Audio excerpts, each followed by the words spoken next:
नमस्कार भाई माने मु श्रीधर नायक केन्द्रापड़ा जिला राजनगर कहूँ डीटीआई छतिया आम एक सरकारी बहुत सुविधाजनक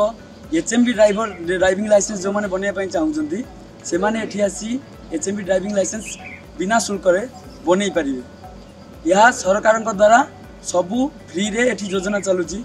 रही एसी रूम क्लासरूम सब एसी बनूची खाइबा पीवा सब फ्री खाइबा पीवा सब बढ़िया सबू रहीकि एटी आमे जदि एचएमबी ड्राइविंग ट्रेनिंग नौचंती आम पई गोटे बेनिफिट होउची जे आमे रास्ता रे गाड़ी चलेला बेले जे कोनोसी भूल करूचंती एटी आमे से ट्रेनिंग माध्यम रे आमे सेटा को शिखि जाउचंती से भूलटा किपरि न हुए आ एक्सीडेंट र मात्रा एठारे आमे ट्रेनिंग नबा परे बहुत एठा ट्रेनिंग नबा परे बहुत एक्सीडेंट र मात्रा कमी जाईची बोली सरकार भी कहउचंती आ समाज को भी जणा जाउची जे ए जो सिस्टमटा हेइची बहुत एक्सीडेंट मात्रा कमुची आ से आपण मान अनुरोध जे आपण मैंने जब चाहूँगी आसी ये निःशुल्क हिसाब से सबू कार्यक्रम आपंकर अप्लाई करें